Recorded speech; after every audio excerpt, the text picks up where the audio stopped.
We have heard it mentioned many times now, actually, our knowledge brokerage program. This was a really important activity that the SSH Centre undertook, where we had early and mid-career researchers working with local policy workers, so city municipalities across 6 locations in Europe, and producing SSH-related resources to help those cities with their on-the-ground challenges. And I'm going to turn now to my colleague Luciano, who helped to lead that programme. And this is really thinking about this open engagement of societal actors, and in particular, the Knowledge Brokerage programme worked with policy workers. So could you tell us a bit about some of the tips that you have for facilitating positive engagement between social science and humanities researchers and policy? Thank you very much. And hello to everyone. I can start with probably with the next slide concerning because I would like to walk through before 3 key insights that could be helpful for understanding how open engagement programs could work in the real world. That is the distance between what the book says and what could happen when you try to implement open engagement activities in action. Everything is based on the experience of the SSH Center Knowledge Broker program. And then I would like to focus on the two very short consideration about the specific situation of local authorities. That is, the first key issues concern the fact that open engagement is highly contextual. Open engagement process is affected by many structural, many contextual factors like local governance styles, past interaction, resource availability, and so forth. So it's impossible to consider all these factors while you are implementing and designing and implementing an open engagement initiative, but it's important to be aware of the most relevant ones. So there are some recommendations to take into consideration. For example, learning about previous open engagement experience, mapping the stakeholders, not only generically, but to identify the key players that you are that play a key role in the context.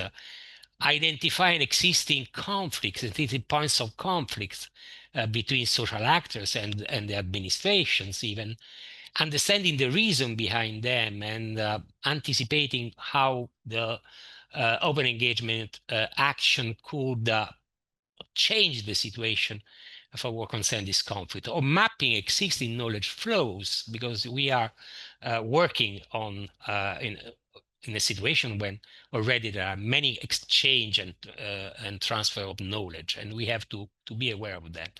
The second key issue is that open engagement requires researchers to play many roles. In the literature, they are very well distinguished. Knowledge transfer, engagement, relational capacity, capacity building, communication. But in the real world, they tend to overlap in the practice. So it's important for researchers to be aware that these roles can change over time, and that can be played in the same time. So it's important for each time to understand which roles researchers, SSH researchers, which roles they need to fulfill. Some recommendation could be helping local governments, helping the local administration define their demand for knowledge and support, understanding the expectation of the stakeholders regarding the role SSH researchers could play, and be aware of our own expectation regarding our role in the process.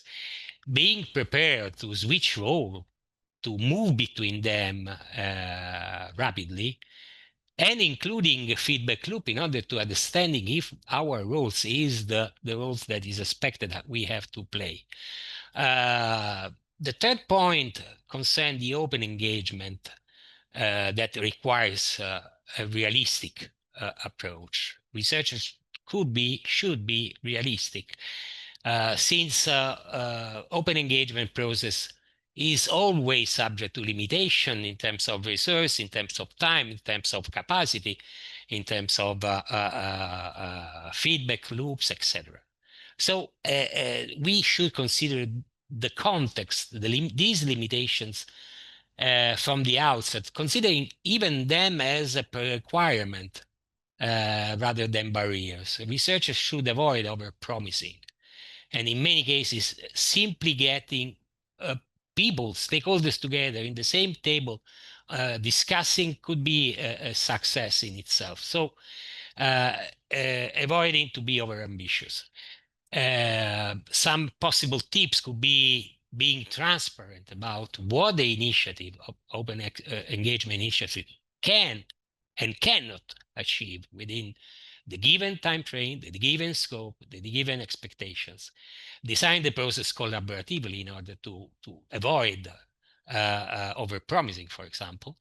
Being flexible and allowing the initiative to adapt, to change over time, and don't get fixated on specific goals, but it's much more important to focus on the process and its future development. As for the role and the tips for and the idea about the role SSH researchers could play to facilitate positive open engagement in the local context, working with local policy workers, I can say that there are 2 points to be stressed among the many.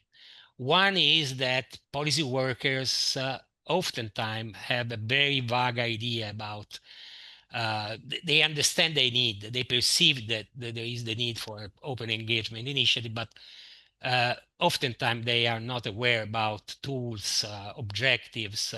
They tend to confuse even communication with open engagement, and then communication, they tend to manage communication very well, and so they tend to remain their comfort zone. It's particularly important for SSH researchers to help them defining their need and understanding, define their demand, because sometimes the majority of times is very confused. The second point is that SSH... Very quickly, Luciano, just so we've got time. Yeah. Yes, very rapidly. Yeah. It's important to help local administration to shift from sporadic open engagement initiative to create institutional spaces, facilitating engagement in the future. That is possible, and I believe that is one of the main objectives we can achieve to open engagement initiatives. That's all. Thank you so much, Luciano.